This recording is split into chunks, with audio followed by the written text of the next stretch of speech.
Yes, good morning दोस्तों। चलिए प्रारंभ करते हैं। आप में से ऐसे विद्यार्थी कौन है जो आज पहली बार मेरी क्लास अटेंड कर रहे हैं? अच्छा, सभी है ना? ओके, पुराने वाले। ओके, चलिए तो आज अपन यूनिट प्रारंभ कर देते हैं। और यूनिट का जो पहला टॉपिक था अपना, जो फर्स्ट यूनिट थी ह्यूमन बॉडी, इसका जो पहला अपना टॉपिक है, और इस टॉपिक का नाम अपन ने कल रखा था, क्या था? Circulatory system.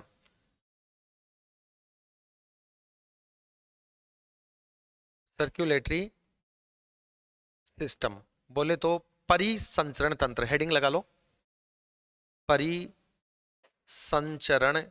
तंत्र। हेडिंग लगा लीजिएगा, बाकी आप लिखेंगे तब जब मैं बोलूंगा, ठीक है? आ जाइए, मैटर को हम क्लास में ही याद करेंगे। पीछे के लिए आपके लिए कुछ नहीं छोड़ूंगा। गेट से बाहर निकलोगे उससे पहले पूरा मैटर आपके माइंड में होगा, ये मेरी गारंटी है। ध्यान दें, सबसे पहले अपन बात करते हैं दोस्तों की परिसंचरण। हमारे सामने एक शब्द दिया गया है, परिसंचरण। ये शब्द दो शब्दों से मिलकर बना है, परि और संचरण। बोले तो सर्कुलेटरी सिस्टम। परि का मतलब होता है, परि का हिंदी मीनिंग होता है चारों ओर। क्या होता है? चारों ओर। जैसे अपन बोलते हैं ना पर्यावरण, फिर हम कहते हैं हमारे चारों ओर का आवरण, ऐसे। तो परि शब्द का मीनिंग क्या समझेंगे हम? चारों ओर। संचरण का मतलब क्या है? प्रवाह होना। क्या होना? प्रवाह होना। बोले तो फ्लो होना। क्या होना? फ्लो होना, बहना। ओके, तो चारों ओर प्रवाह होने को क्या कहा जाता है? परिसंचरण कहा जाता है। ठीक है, अब साथ में नोट मत करो, यहां ध्यान दो, मैं बोलूं तब नोट करना है। परिसंचरण दो शब्दों से मिलकर बना है, परि और संचरण। परि का मतलब क्या है? चारों ओर। संचरण का मतलब क्या है? प्रवाह होना या फ्लो होना। हमारे शरीर में ऐसा कौन है जो हमारे बॉडी में चारों ओर फ्लो होता है, चारों ओर प्रवाहित होता है? ऐसा पदार्थ कौन है दोस्तों? ब्लड है। कौन है? ब्लड। यानी कि रक्त वह पदार्थ है जो हमारे शरीर में चारों ओर प्रवाहित होता है। चारों ओर प्रवाहित होने का मतलब है कि जो ब्लड है ये हमारे शरीर में प्रत्येक अंग से, प्रत्येक अंग बोले तो ऑर्गन से, प्रत्येक ऑर्गन से होकर गुजरता है। यूं कह दीजिएगा कि रक्त हमारे शरीर की प्रत्येक सेल से होकर गुजरता है, कोशिका से होकर गुजरता है। बात क्लियर है? यस।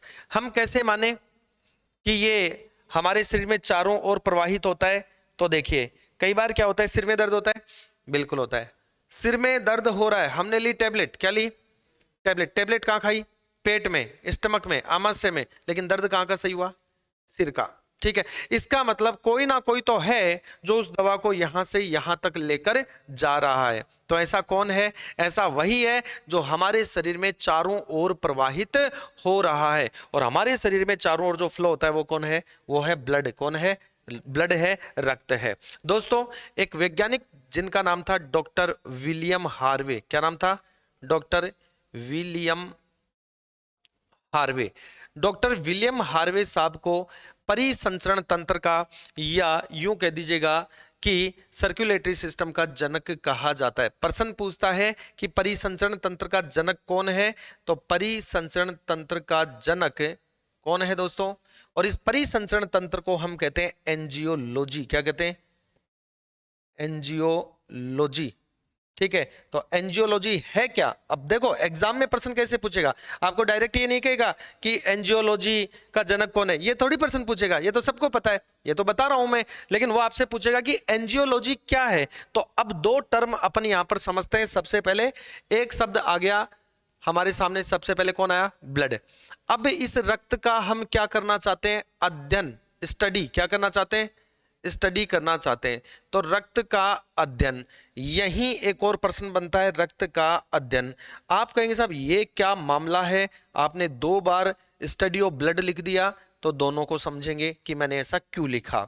आपसे अगर एग्जाम में सीधा पूछता है क्वेश्चन कैसे पहुंचे, क्वेश्चन पे ध्यान देना। ठीक है, मैं बड़ा बारीकी से एक एक चीज बताता हूं। एग्जाम में प्रश्न में एक शब्द चेंज होते ही उसका पूरा मीनिंग बदल जाता है। ठीक है, तो क्वेश्चन आपको दिया रक्त का अध्ययन, स्टडी ऑफ ब्लड। रक्त का अध्ययन, स्टडी ऑफ ब्लड। वो कहेगा रक्त का अध्ययन क्या कहलाता है, ये उसने प्रश्न दिया। और इसका सिंपल सा जवाब हो जाएगा कि रक्त का अध्ययन कहलाता है हीमेटोलॉजी। क्या कहलाता है? हीमेटोलॉजी। लो जी साहब, यहां पर एक और नया शब्द आ गया, कौन? हेमेटोलॉजी दो शब्दों से मिलकर बना है, एक शब्द है हीम और एक शब्द है लॉजी। एक शब्द क्या है? लॉजी। जहां भी दोस्तों हीम शब्द लिखा हुआ आ जाए, हमें समझना है कि किसकी बात हो रही है?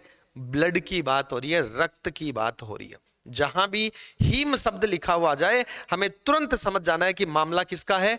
रक्त का है, ब्लड का है। तो हीम का मतलब हो गया ब्लड, यानी कि रक्त से संबंधित है। और logy we know very well to be study, अध्ययन, तो ये हो गया अध्ययन। तो रक्त का अध्ययन, रक्त का अध्ययन, तो स्टडी ऑफ ब्लड क्या कहलाता है? हेमेटोलॉजी। पर्सन उसने क्या पूछा? रक्त का अध्ययन, हेमेटोलॉजी। लेकिन यही उसने रक्त के अध्ययन के बारे में प्रश्न को कुछ चेंज किया, और चेंज जो किया क्वेश्चन में वो किया कि बहते हुए रक्त का अध्ययन। प्रश्न क्या पूछा उसने? बहते हुए रक्त का अध्ययन, बहते हुए रक्त का अध्ययन। अब मुझे एक बात बताओ, बहते हुए रक्त के तंत्र को हम क्या कहेंगे? परिसंचरण तंत्र। क्या कहेंगे? परिसंचरण तंत्र। बोले तो सर्कुलेटरी सिस्टम। तो क्या इसी प्रश्न को मैं ओब्लिक लगा के नहीं लिख सकता क्या कि परिसंचरण तंत्र का अध्ययन, परिसंचरण तंत्र का अध्ययन, to be study of circulatory system, परिसंचरण तंत्र का अध्ययन क्या कहलाता है? एक ही प्रश्न दो तरीके से। सीधा कहेगा बहते हुए रक्त का अध्ययन, अरे जो रक्त बह रहा है इसका मतलब हमारे शरीर में चारों ओर प्रवाहित हो रहा है, और रक्त जब हमारे शरीर में चारों ओर प्रवाहित हो रहा है तो उस तंत्र का नाम क्या है? परिसंचरण तंत्र। तो चाहे वो ये कहे कि बहते हुए रक्त का अध्ययन क्या कहलाता है, इसी बात को वो ये कहे कि परिसंचरण तंत्र का अध्ययन क्या कहलाता है, तो इसका हमारा जो जवाब हो जाएगा वो हो जाएगा एंजियोलॉजी। क्या हो जाएगा? एंजियोलॉजी। क्या हो जाएगा? एंजियोलॉजी। और who is the father of angiology? तो doctor William Harvey is also known as father of angiology. बात समझ में आ गई? दोनों टर्म अपन ने देखी कि अगर वो सीधा कहे रक्त का अध्ययन, हम भी कह देंगे हेमेटोलॉजी। वो कहे बहते हुए रक्त का अध्ययन, हम कहेंगे एंजियोलॉजी। वो कहे परिसंचरण तंत्र का अध्ययन, हम कहेंगे एंजियोलॉजी। और who is the father of angiology? Doctor William Harvey.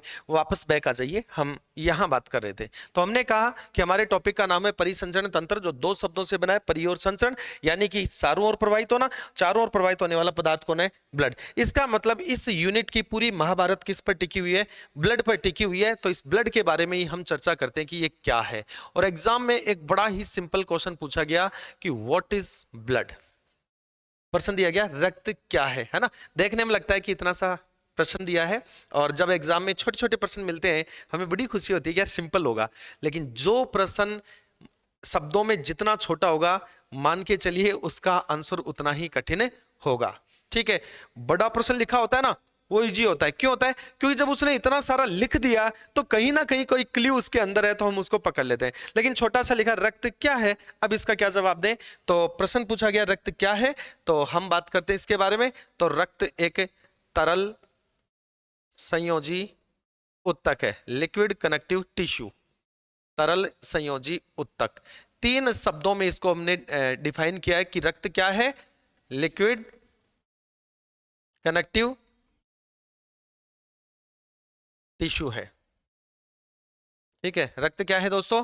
तरल संयोजी उत्तक। मान लिया, हमने मान लिया रक्त क्या है? तरल संयोजी उत्तक है। क्यों है? तो तीन शब्द इसमें दिए गए हैं, तीनों का पोस्टमार्टम कर देते हैं यहां पर। एक शब्द दिया है सबसे पहले हमें तरल, बोले तो लिक्विड। क्या दिया हुआ है?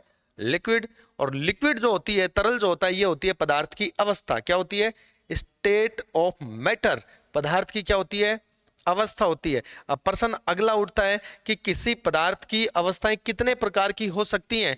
तो दोस्तों किसी पदार्थ की जो अवस्थाएं होती हैं, स्टेट ऑफ जो मैटर है, ये कितनी हो सकती हैं? बोलो मैक्सिमम कितनी? 5। पदार्थ की अवस्थाएं कितने प्रकार की? 5 प्रकार की। या तो कोई पदार्थ क्या हो सकता है? ठोस, बोले तो सॉलिड। क्या हो सकता है? सॉलिड हो सकता है। या कोई पदार्थ क्या हो सकता है? द्रव। क्या हो सकता है? द्रव हो सकता है, बोले तो लिक्विड। क्या हो सकता है? लिक्विड। या कोई पदार्थ क्या हो सकता है दोस्तों? गैस हो सकता है। या कोई पदार्थ हो सकता है प्लाज्मा। क्या हो सकता है? प्लाज्मा। अब आप कहोगे साहब ये नया आ गया, नया आ गया, तो ये क्या है बता देता हूं। ठोस और द्रव के बीच की जो अवस्था है वही क्या कहलाती है? प्लाज्मा। यानी ऐसा पदार्थ जो ना तो कंप्लीटली सॉलिड है और ना ही कंप्लीटली लिक्विड है, जैसे बालों में लगाई जाने वाली जेल, जैसे दही, जैसे कोलगेट की पेस्ट, वो ना तो पूरी ठोस है और ना ही पूरी द्रव है। इसका मतलब दोनों के बीच की अवस्था, और ठोस और द्रव के जो बीच की अवस्था होती है, इस अवस्था को हम क्या कहते हैं? प्लाज्मा। क्या कहते हैं? प्लाज्मा। अब यहीं से प्रश्न आता है कि ये पदार्थ की कौन सी अवस्था हो गई? नंबर 4। कौन सी हो गई? नंबर 4। प्रश्न उठा के पूछ लेता है बड़ा सिंपल कि पदार्थ की चौथी अवस्था का नाम क्या है? Which is the fourth stage of matter. तो पदार्थ की चौथी अवस्था का नाम क्या हो गया? प्लाज्मा। फिक्स है, 3 में तो ये है और चौथी में ये है। और इसके अलावा एक और जो बच गई दोस्तों, वो है बीईसी। पदार्थ की एक और अवस्था है 5वीं, वो है बीईसी, और इस बीईसी को कहते हैं बोस आइंस्टीन। क्या कहते हैं? बोस आइंस्टीन। अब खास बात यह है कि इस बोस आइंस्टीन जो स्टेज है किसी पदार्थ की, इसको केवल और केवल प्रयोगशाला में उपयोग किया जा रहा है। किसमें?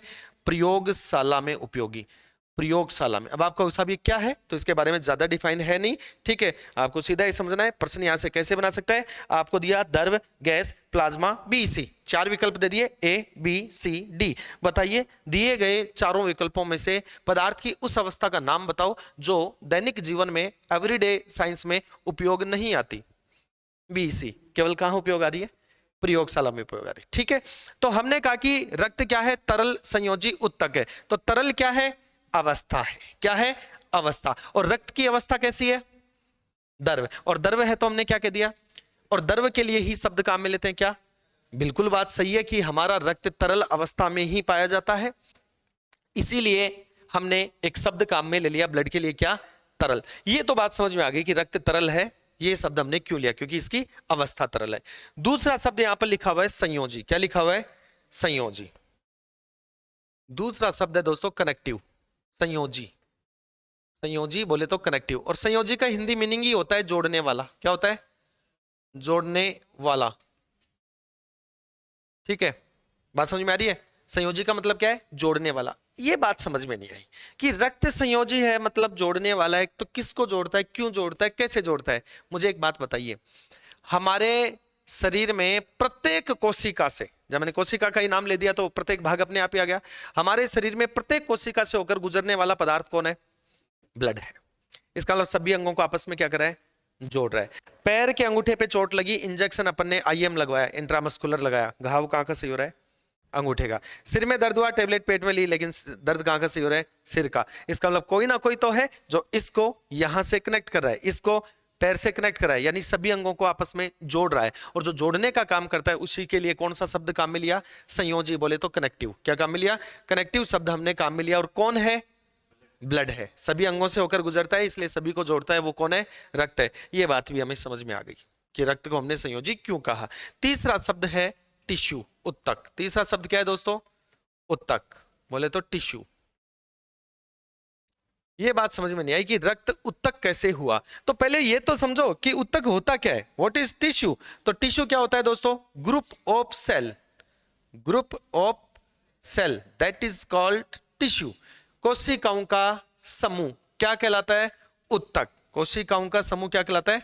उत्तक कहलाता है। बात हमने मान ली कि कोशिकाओं का समूह है, उत्तक कहलाता है, ये बात हम मानते हैं। लेकिन ये बात समझ में नहीं आ रही कि रक्त कोशिकाओं का समूह कैसे हुआ? रक्त कोशिकाओं का समूह कैसे हुआ? ये बात थोड़ी सी समझ में नहीं आई। तो आगे बढ़ते हैं इसको समझने के लिए। ये लीजिएगा, तो इसके लिए हमें देखना पड़ेगा हमारे रक्त का संगठन, यानी कंपोजिशन ऑफ ब्लड की हम बात करेंगे। ब्लड का संगठन। बात समझ में आ रही है कि नहीं आ रही? बात समझ में आ रही है कि नहीं आ रही? आ रही है ना? रक्त का संगठन। और जब रक्त का कंपोजिशन हम देखेंगे, संगठन देखेंगे, तो संगठन का मतलब क्या होता है? वह पदार्थ किससे मिलकर बना है। आपने कहा सर शरबत पी लीजिएगा, मैंने कहा कंपोजिशन क्या है ना?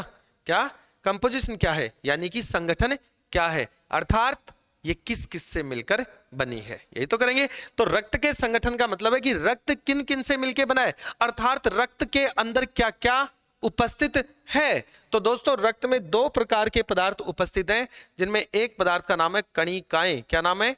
कणिकाएं। और कणिकाएं बोले तो ग्रेन्यूल्स, बोले तो ग्रेन्यूल्स, ठीक है। और जो रक्त में दूसरा पदार्थ है, इस दूसरे पदार्थ का नाम है प्लाज्मा। क्या नाम है मित्रों? प्लाज्मा।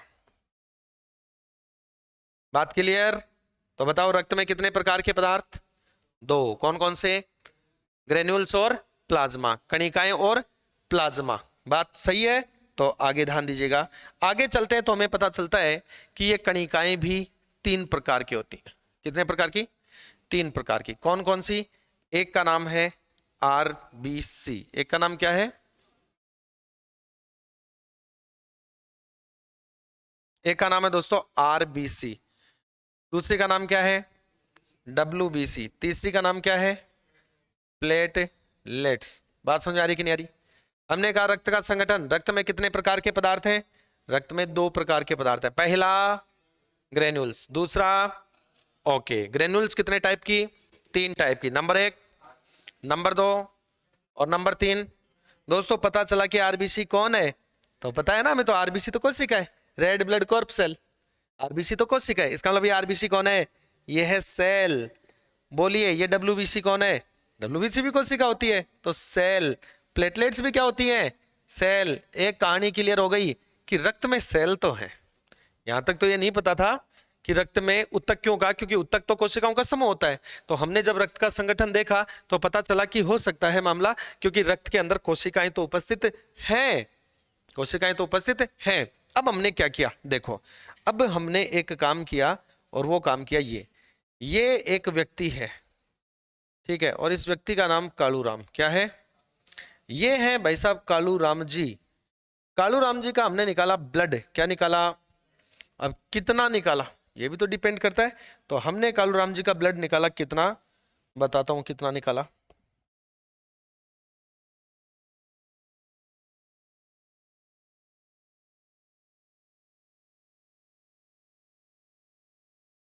हमने निकाला कालूराम जी का ब्लड और इस बॉक्स को भर लिया। अब आप कहेंगे साहब ये बॉक्स जो है ये कितनी साइज का है? तो इस बक्से की जो साइज है दोस्तों वो है 1 घन mm, 1 cube mm, 1 cube millimetre. ठीक है, 1 घन mm की साइज के बॉक्स को भर लिया। मुझे एक बात बताएं, मेरे पास 1 किलो का नाप है, 1 लीटर जिसको बोलते हैं, और मैंने उसको दूध से भर लिया। बताओ मैंने कितना दूध लिया? 1 लीटर। कितना दूध लिया? 1 लीटर लिया। मेरे पास 1 घन mm की साइज का बॉक्स है और मैंने इसको रक्त से भर लिया। बताओ कितना रक्त लिया? 1 घन mm। बात क्लियर हो गई कि हमने कालूराम जी का कितना रक्त निकाला? 1 घन mm, 1 क्यूब mm ब्लड निकाला। अब चलते हैं आगे। क्या हुआ कि इस 1 क्यूब mm ब्लड में जब हमने आरबीसी की संख्या की काउंटिंग की, इतना सा ब्लड लिया, ठीक है, उसमें आरबीसी सेल कितनी है इसकी काउंटिंग की, तो पता चला यह है लगभग 55 लाख, यानी 55 लाख। कितने रक्त में? 1 क्यूब mm, 1 घन mm में। 1 घन mm रक्त में कितनी आरबीसी कोशिकाएं? लगभग 55 लाख। इसी 1 घन mm रक्त में जब डब्ल्यूबीसी कोशिका की संख्या की काउंटिंग की गई तो पता चला लगभग कितनी है? 11,000 प्रति घन mm पर क्यूब mm। इसी 1 घन mm रक्त में जो हमने निकाला है, इसमें हमने प्लेटलेट्स की संख्या की गणना की, काउंटिंग की, प्लेटलेट्स, और जब प्लेटलेट्स की संख्या काउंट की तो पता चला लगभग 4 लाख। कितने ब्लड में? वही 1 क्यूब mm में। इतनी चीज समझ में आई कि नहीं आई? आ गई।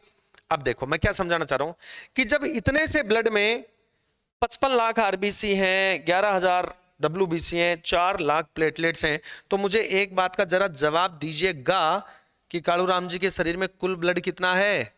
अरे एक पर्सन ये पूछना चाह रहा है कि एक स्वस्थ व्यक्ति में कुल रक्त कितना? 5 से 6 लीटर। 5 से 6 लीटर। तो 5 से 6 लीटर तो इतना होगा, कम से कम इतना सारा तो होगा।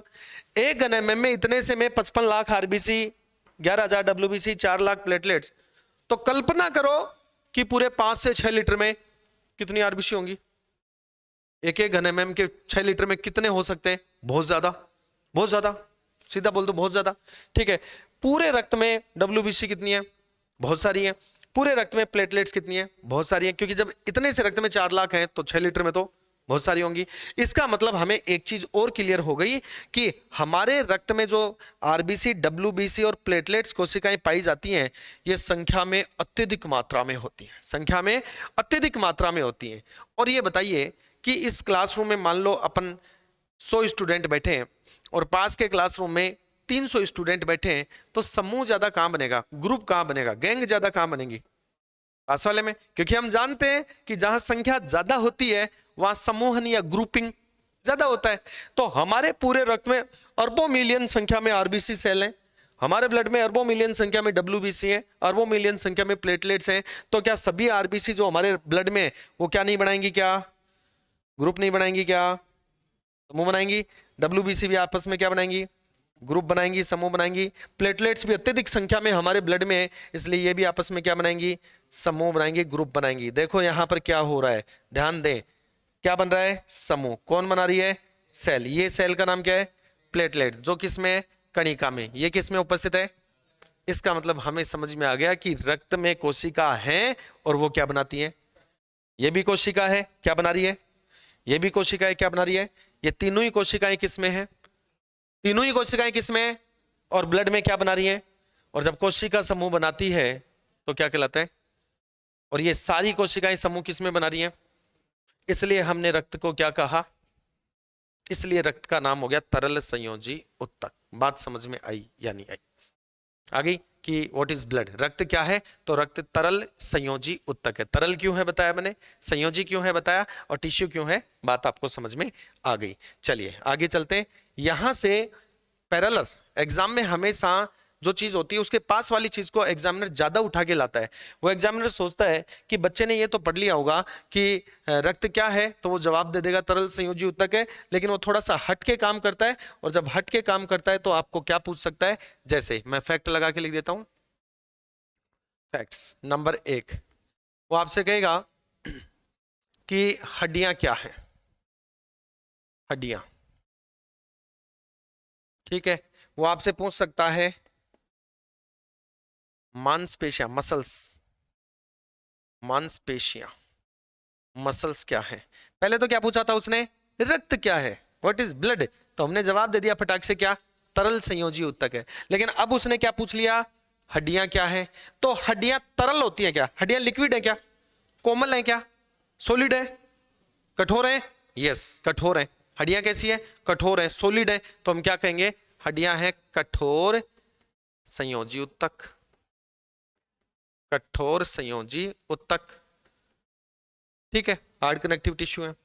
मांसपेशियां कैसी होती है, लिक्विड है, सॉलिड है, या फिर कोमल है, कोमल है। देखो यहां से इसको दबाया, छोड़ दूं, ये लो पूर्व अवस्था में चलेगी, इसका मतलब लचीली है, कोमल है। तो जब भी कहे मांसपेशियां क्या है, हम जवाब देंगे कोमल है भैया, तो कोमल संयोजी उत्तक, कोमल संयोजी उत्तक। आ जाओ, जहां से भी पूछे कह दो एग्जामिनर को कि अपने घोड़े दौड़ा ले, तू जितना दिमाग लगाएगा उससे ज्यादा दिमाग लगा के पहले बैठे रहेंगे। तो 2 प्रश्न आपको यहां से पैरेलल पूछ सकता है। तो हमने सबसे पहले जो प्रारंभ किया वो अपना पहला प्रश्न यही था आज की क्लास का, कि रक्त क्या है, तरल संयोजी उत्तक। इसी के साथ अगर आपको प्रश्न पूछता है तो वो आपसे प्रश्न पूछ सकता है कि बताओ हड्डियां क्या है, कठोर संयोजी उत्तक, वो कहेगा मांसपेशियां क्या है, तो कोमल संयोजी उत्तक। अब हमने रक्त का संगठन पढ़ा, क्या पढ़ा हमने, रक्त का संगठन। तो मुझे एक चीज बताओ, यहां पर मैं इस तरह से लिख सकता हूं क्या, फिर मैं बताऊंगा कि प्रश्न क्या पूछ सकता है। मैं यहां लिख सकता हूं क्या, यस नो में जवाब देते रहना, मैं लिख सकता हूं क्या कि ब्लड इज इक्वल टू कणिकाएं यानी कि ग्रेन्यूल्स, यानी कि ग्रेन्यूल्स प्लस प्लाज्मा, यस की नो, यस लिख सकता हूं ना कि रक्त कणिका और प्लाज्मा के मिलने से बना है, यस की नो, यस। अगला बताओ, क्या मैं यहां लिख सकता हूं क्या, कणिकाएं यानी कि ग्रेन्यूल्स बराबर ब्लड माइनस प्लाज्मा, यस की नो, यस। अगर मैं इस ब्लड में से प्लाज्मा को घटा दूं तो कौन बचेगा, तो लिख सकते हैं कि ब्लड कणिका यानी granules is equal to blood minus plasma. इसी को हिंदी में कैसे बोलेंगे कि प्लाज्मा विहीन रक्त क्या कहलाता है, या ऐसे कह सकते हैं कि ऐसा रक्त जिसमें से प्लाज्मा निकाल दें बचा हुआ क्या कहलाता है, कणिका है। बात क्लियर, तो लिख सकता हूं। चलिए अगला बताइए, क्या मैं लिख सकता हूं यहां पर इस तरह से, प्लाज्मा बराबर ब्लड माइनस ग्रेन्यूल्स, यस कि नो, देख सकते हैं कि ऐसा रक्त जो कणिका विहीन है, माइनस जिसमें कणिका ही नहीं है, वो क्या कहलाएगा। चलिए एक और बात बताइए, क्या लिख सकता हूं क्या यहां पे, blood is equal to RBC plus WBC plus platelets plus plasma. बोला यस कि नो? लिख सकता हूं कि नहीं? लिख सकता हूं ना? कौन सी को मैंने ऐसे लिखा? सबसे ऊपर वाली लाइन को ऐसे लिख सकता हूं कि नहीं? Blood blood. बात क्लियर? कणिका कितनी? 3। मैंने तीनों का अलग अलग क्या लिख दिया? नाम लिख दिया। फिर प्लस प्लाज्मा प्लस प्लाज्मा। तो हमें यह बात क्लियर हो गई कि हमें रक्त के अंदर, कंपोजिशन ऑफ ब्लड के अंदर हमें आरबीसी पढ़ना है, हमें डब्ल्यूबीसी पढ़ना है, हमें प्लेटलेट्स पढ़ना है और हमें प्लाज्मा पढ़ना है। एक एक के बारे में पढ़ेंगे। बात क्लियर है? इससे पहले थोड़ा नोट कर लेते हैं यहाँ, फिर आगे चलते हैं। चलिए नोट कीजिएगा फटाफट से।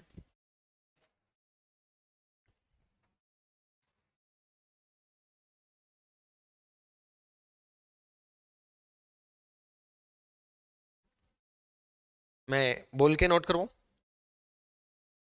हाँ तो तभी तो कर रहा हूं, बोल के नोट करवाता हूँ। हेडिंग लगाइए, circulatory system, circulatory system, circulatory system. ठीक है, लिखिए इसके अंदर। मैं लिखवाई देता हूं आपको, थोड़ा बोल के नोट कीजिएगा। हमारे शरीर में ब्लड, हमारे शरीर में ब्लड सभी सेल्स से, सभी सेल्स से होकर गुजरता है, सभी सेल्स से होकर गुजरता है, सभी सेल्स से होकर गुजरता है। नीचे एरो लगा के लिखें। ब्लड के, ब्लड के द्वारा, ब्लड के द्वारा निर्मित, मतलब बनाया गया, ब्लड के द्वारा निर्मित इस तंत्र को, इस सिस्टम को, ब्लड के द्वारा बनाए गए इस सिस्टम को सर्कुलेटरी सिस्टम कहते हैं, सर्कुलेटरी सिस्टम कहते हैं, परिसंचरण तंत्र कहते हैं। ब्लड के द्वारा निर्मित इस सिस्टम को सर्कुलेटरी सिस्टम कहते हैं। नीचे एरो लगा के लिखिए। अगली बात, doctor William Harvey, doctor William Harvey ने, डॉक्टर विलियम हार्वे ने, डॉक्टर विलियम हार्वे ने सर्वप्रथम, सबसे पहले सर्वप्रथम इस तंत्र के बारे में, इस तंत्र के या इस सिस्टम के बारे में बताया, इस सिस्टम के बारे में बताया। डॉक्टर विलियम हार्वे ने सर्वप्रथम, सबसे पहले इस सिस्टम के बारे में बताया। अतः इसे, अतः इसे, या इन्हें करो है ना, अतः इन्हें, अतः इन्हें परिसंचरण तंत्र का जनक, फादर, इसलिए इन्हें सर्कुलेटरी सिस्टम का, इन्हें सर्कुलेटरी सिस्टम का, सर्कुलेटरी सिस्टम का जनक कहा जाता है, फादर कहा जाता है, फादर कहा जाता है। इसलिए इन्हें सर्कुलेटरी सिस्टम का फादर कहा जाता है, परिसंचरण तंत्र का जनक कहा जाता है। क्लियर? यस। चलिए आगे चलते हैं, आगे नोट करेंगे अपन। ये नोट कीजिएगा, एज इट इज नोट कर लो। स्टडी ब्लड ऐसे ही बना लो जैसे मैंने बनाया हुआ है, स्टडी, और इसमें क्वेश्चन आए स्टडी ऑफ ब्लड, डायरेक्ट पूछे study of blood, study of blood या रक्त का अध्ययन, तो हीमेटोलॉजी, तो हीमेटोलॉजी कहलाएगा। फिर लिखेंगे स्टडी, अगर वो लिख के दे बहते हुए रक्त का अध्ययन, ठीक है, या सर्कुलेटरी सिस्टम की स्टडी, परिसंचरण तंत्र का अध्ययन, तो हम कहेंगे एंजियोलॉजी, एंजियोलॉजी।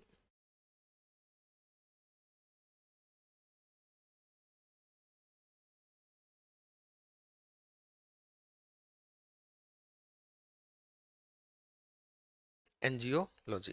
अब देखो हमने वहां क्या कहा कि डॉक्टर विलियम हार्वे साहब परिसंचरण तंत्र के जनक है, लेकिन परिसंचरण तंत्र की स्टडी को तो क्या कहते हैं? एंजियोलॉजी। अब एक लाइन जोड़ेंगे तो यहाँ पे नीचे आप नीचे एक लाइन जोड़ेंगे नोट लगा के, note. Doctor William Harvey, doctor William Harvey को, डॉक्टर विलियम हार्वे को एंजियोलॉजी का, डॉक्टर विलियम हार्वे को एंजियोलॉजी का जनक कहा जाता है, एंजियोलॉजी का जनक, फादर कहा जाता है, कहा जाता है।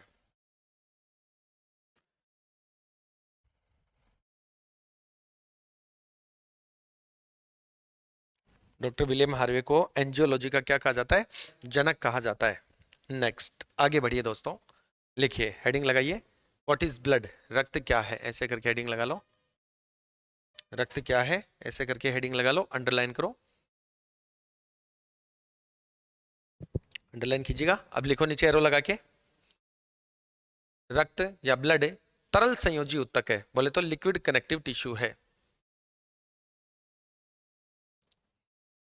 रक्त तरल संयोजी ऊतक है, रक्त लिक्विड कनेक्टिव टिश्यू है। फिर एक एक शब्द को डिफाइन करो, नंबर 1 लिखो तरल या लिक्विड, ये पूरा लिखो, नोट कीजिएगा ये वाला, तरल लिख के ये पूरा, फिर संयोजी, फिर ऊतक, तीनों शब्दों को समझाएंगे यहाँ पे, नोट करेंगे।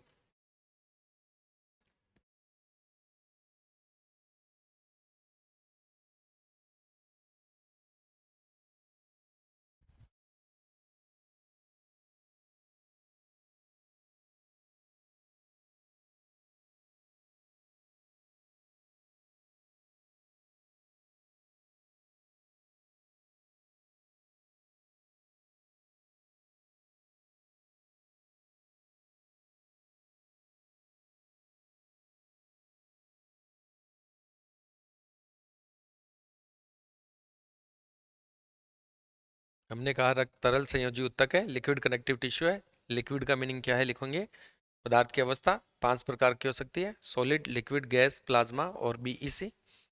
इसमें प्लाज्मा के आगे लिखना है फोर्थ स्टेज है, पदार्थ की फोर्थ स्टेज, पदार्थ की चौथी अवस्था है। और बॉस आइंस्टीन के आगे लिखेंगे प्रयोगशाला में यूज, प्रयोगशाला में यूज, उपयोग की जाती है, प्रयोगशाला में यूज।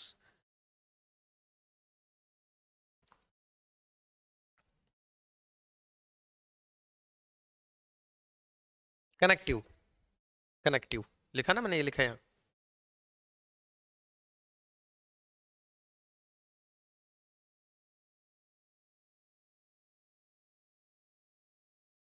हो गया।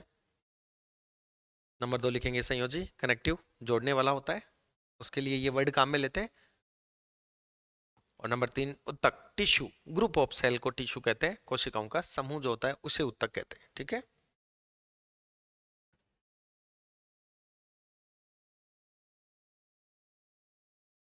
चलिए आगे, यस। अब आगे बढ़ते हैं, नोट करते हैं ये वाला, पूरा स्ट्रक्चर बना लीजिएगा ऐसे कैसे, as it is. Composition of blood, ऊपर तो जाएगा रक्त का संगठन यानी कि ब्लड का कंपोजिशन, फिर 2 पार्ट बनाएंगे, ग्रेन्यूल्स और उधर प्लाज्मा,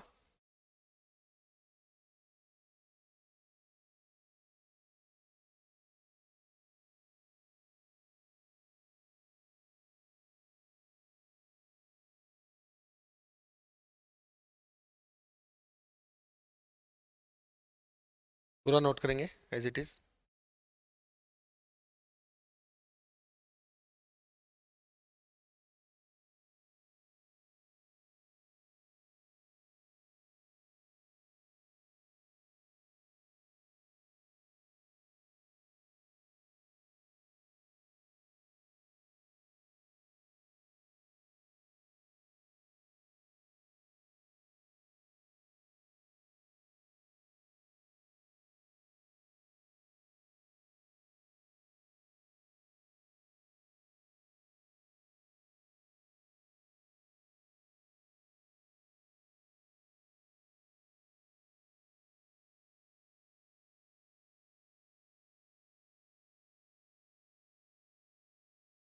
हो गया, हाँ कालूराम भी तो लिखना है ना।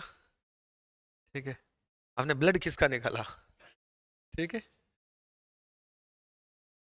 ये आखिरी तक अपने साथ चलेगा, है ना। सारे प्रयोग अपन कालोराम पे करेंगे। नोट कर लिए कंप्लीट?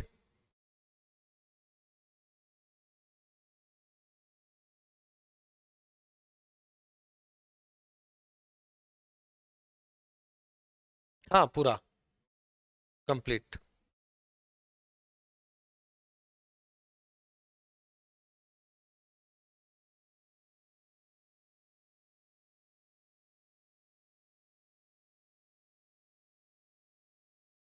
इसका जो कंप्लीट ये पीडीएफ है, ये आपको जो लाइव में ऑनलाइन क्लास होती है, क्लास के नीचे आपको पीडीएफ सेक्शन में मिलेगा। हाँ, सबसे ज्यादा संख्या आरबीसी की होती है ब्लड। करेंगे अपन चर्चा, टेंशन मत करो, एकदम बारीक से बारीक चीज बताऊंगा आपको। पूरा बेस बनाते हुए लेके चल रहा हूँ आपका जीरो से।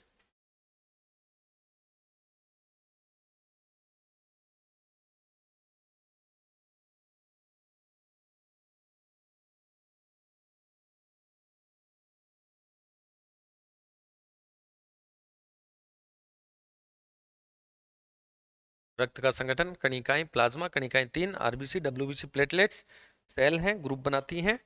फिर हमने बात की कि 1 क्यूब में आरबीसी लगभग 55 लाख, डब्ल्यूबीसी 11,000 के समथिंग, और प्लेटलेट्स लगभग 4 लाख के समथिंग होती है। ठीक है, चलिए आगे बढ़ते हैं। नेक्स्ट, अब अपने को नोट करना है यहाँ पर ये फैक्ट, तो लिखिए ऊपर फैक्ट।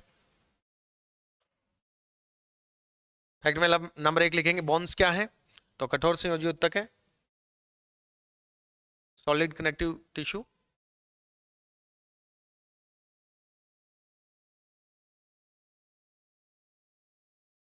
मसल्स,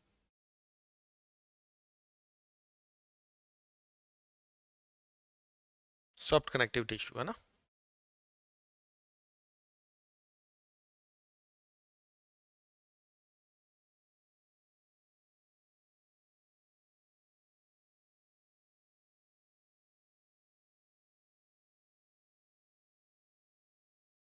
हो गया। तो बोन्स क्या है, हड्डियां क्या है, कठोर संयोजी उत्तक है, मांसपेशियां मसल्स क्या है दोस्तों, कोमल संयोजी उत्तक है। और इसके बाद नोट करेंगे अपन ये, आगे स्टार बना के नोट कर लीजिएगा।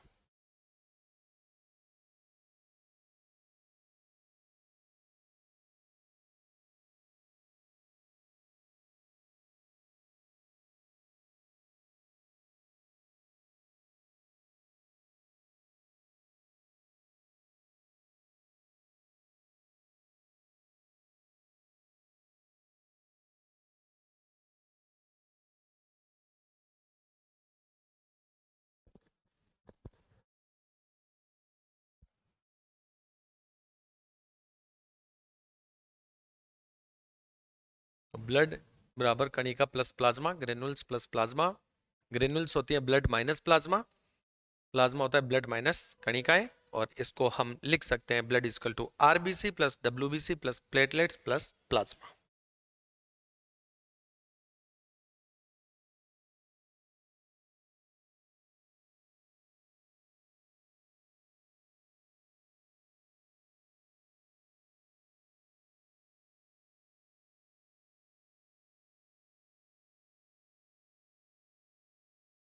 हो गया, यस।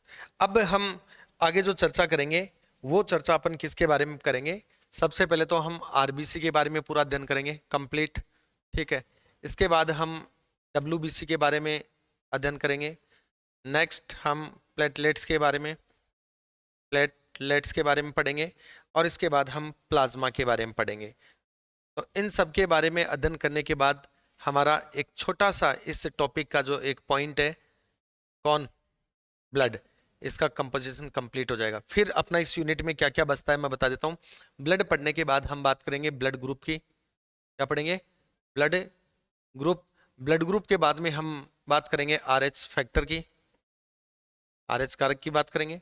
इसके बाद में हम जो बात करने वाले हैं दोस्तों, वो करेंगे हम ब्लड ग्रुप डिटर्मिनेशन, रक्त समूह का निर्धारण, कि पुरुष का रक्त समूह ये हो, महिला का ये हो, तो इनसे उत्पन्न होने वाली जो संतान है उसका रक्त समूह क्या होगा, तो ब्लड ग्रुप डिटर्मिनेशन।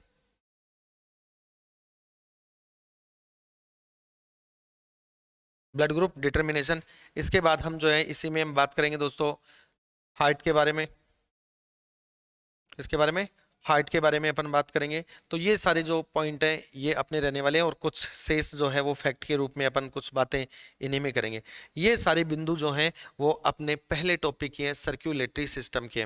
इस यूनिट से एग्जाम में कोई भी एग्जाम ले लो, वो इवन दैट अपने लैब असिस्टेंट का ही नहीं, अपितु कुछ भी एग्जाम ले लो, कोई सा भी एग्जाम कंपटीशन उठा लो जिसमें साइंस आता है, वहां से 1 से 2% आपको डेफिनेटली देखने को मिलते हैं। ठीक है, और यहीं से अपना क्या बनता है, बेस बनता है। बात समझ में आ रही है? यस। तो कल की जो क्लास अपन स्टार्ट करेंगे वो अपन स्टार्ट करेंगे कहाँ से, आरबीसी से। इससे पहले एक बार अपन करते हैं रिवीजन। चलिए, बात की अपन ने किसकी, सर्कुलेटरी सिस्टम की। सर्कुलेटरी सिस्टम में परिसंचरण तंत्र कितने शब्दों से बना है, 2 शब्दों से। एक शब्द क्या है, परि, दूसरा क्या है, परि का मतलब क्या है, संचरण का मतलब। तो चारों ओर प्रवाहित होने वाला पदार्थ कौन है, रक्त है, जो कि प्रत्येक अंग या प्रत्येक सेल से होकर गुजरता है। ठीक है, डॉक्टर विलियम हार्वे को क्या कहते हैं दोस्तों, परिसंचरण तंत्र कह दो या एंजियोलॉजी कह दो, इसका जनक कहा जाता है। इसके बाद हमने बात की, ये अपन ने नोट कर ही लिया था। देन अपन ने बात की दोस्तों कि रक्त का अध्ययन हेमेटोलॉजी कहलाता है, और बहते हुए रक्त का अध्ययन या परिसंचरण तंत्र का अध्ययन क्या कहलाता है, एंजियोलॉजी। और एंजियोलॉजी का जनक किसे कहा जाता है, डॉक्टर विलियम हार्वे को कहा जाता है। आफ्टर देन अपन ने बात की कि रक्त क्या है, तो लिक्विड कनेक्टिव टिश्यू है, तरल संयोजी उत्तक है, जिसमें तरल का मतलब है कि यह पदार्थ की अवस्था है जो कि 5 होती है, ठोस, द्रव, गैस, प्लाज्मा और बीसी। और प्लाज्मा पदार्थ की चौथी अवस्था है, और हमारा ब्लड जो है वो लिक्विड फेज में पाया जाता है, इसलिए हमने इसको तरल कहा, लिक्विड कहा। कनेक्टिव का मतलब होता है जोड़ने वाला, क्योंकि रक्त सभी अंगों से गुजरता है इसलिए सभी को जोड़ता है। और टिश्यू का मतलब होता है ग्रुप ऑफ सेल, यानी कोशिकाओं का समूह। इसके बाद हमने बात की यहां पर कि रक्त में क्या क्या पाया जाता है, तो 2 प्रकार के पदार्थ पाए जाते हैं, कणिकाएं और प्लाज्मा। कणिकाएं 3 प्रकार की हैं, जिनमें आरबीसी, डब्ल्यूबीसी और प्लेटलेट शामिल हैं। और ये आरबीसी, डब्ल्यूबीसी और प्लेटलेट्स क्या कहलाती हैं, सेल। और इन्हीं सबको एक साथ मिक्स कर दिया जाए तो इन्हीं का नाम क्या रखा जाता है, कणिकाएं, ग्रेन्यूल्स कहा जाता है। ठीक है, फिर हमने बात की कि एक व्यक्ति में कुल रक्त 5 से 6 लीटर होता है, और 1 क्यूब mm ब्लड के अंदर, 1 घन mm रक्त में आरबीसी की संख्या लगभग 55 लाख होती है, डब्ल्यूबीसी की संख्या लगभग 11,000 होती है, और प्लेटलेट्स की संख्या लगभग 4 लाख तक होती है। ठीक है, इसके बाद हमने कहा कि हड्डियां क्या है, तो कठोर संयोजी उत्तक है। हमने कहा मांसपेशियां क्या है, तो कोमल संयोजी उत्तक है। देन अपन ने बात की दोस्तों कि रक्त बराबर कणिका प्लस प्लाज्मा लिख सकते हैं, कणिका बराबर ब्लड माइनस प्लाज्मा लिख सकते हैं, प्लाज्मा बराबर ब्लड माइनस कणिका लिख सकते हैं, और कुल मिलाकर इस लाइन को हम लिख सकते हैं कि रक्त में आरबीसी, डब्ल्यूबीसी, प्लेटलेट्स और प्लाज्मा पाया जाता है। अगली क्लास में हम चर्चा करेंगे कि आरबीसी क्या है, डब्ल्यूबीसी क्या है, प्लेटलेट्स वगैरह सबके बारे में अपन कंप्लीट डिटेल स्टडी करेंगे। ओके, तो ये था आज की क्लास के लिए, बाकी देखेंगे अगली में। तब तक के लिए नमस्कार।